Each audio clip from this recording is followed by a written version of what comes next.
definite conclusion to my reasoning, or my thinking, for there are not proper data for reasoning, I may suspect.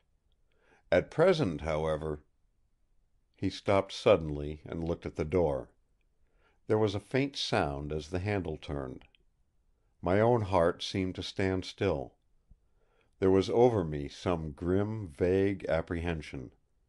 The interruption in the morning, when I was talking with the detective, came back upon me with a rush. The door opened and Miss Trelawny entered the room. When she saw us, she started back, and a deep flush swept her face.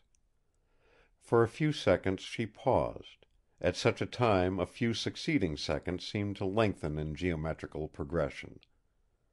The strain upon me, and, as I could easily see, on the Doctor also, relaxed as she spoke. "Oh, forgive me! I did not know that you were engaged. I was looking for you, Doctor Winchester, to ask you if I might go to bed tonight with safety, as you will be here. I feel so tired and worn out that I fear I may break down, and tonight I would certainly not be of any use." Doctor Winchester answered heartily: "Do! Do go to bed by all means, and get a good night's sleep. God knows you want it. I am more than glad you have made the suggestion, for I feared when I saw you tonight that I might have you on my hands a patient next."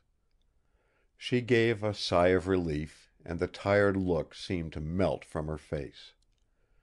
Never shall I forget the deep, earnest look in her great beautiful black eyes as she said to me: "You will guard Father tonight, won't you, with Doctor Winchester?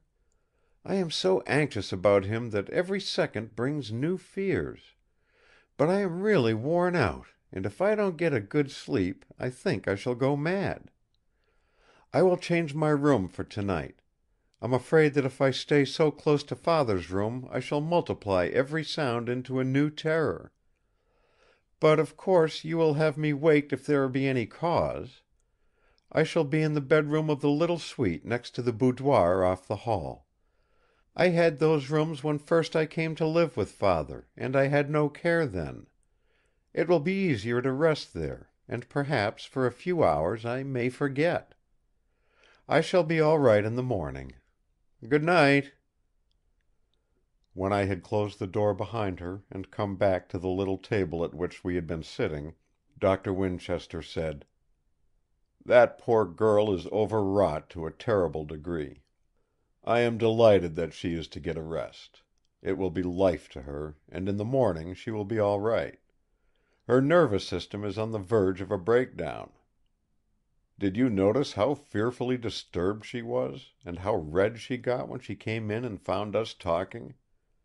An ordinary thing like that, in her own house with her own guests, wouldn't under normal circumstances disturb her."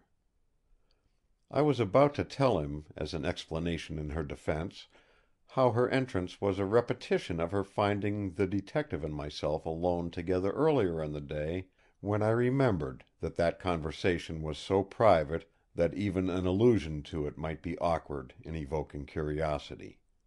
So I remained silent.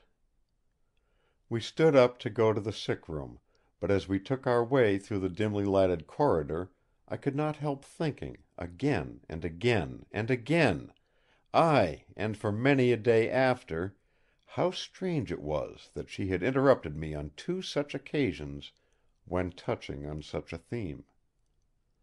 There was certainly some strange web of accidents in whose meshes we were all involved. End of chapter 6. Recording by Roger Moline.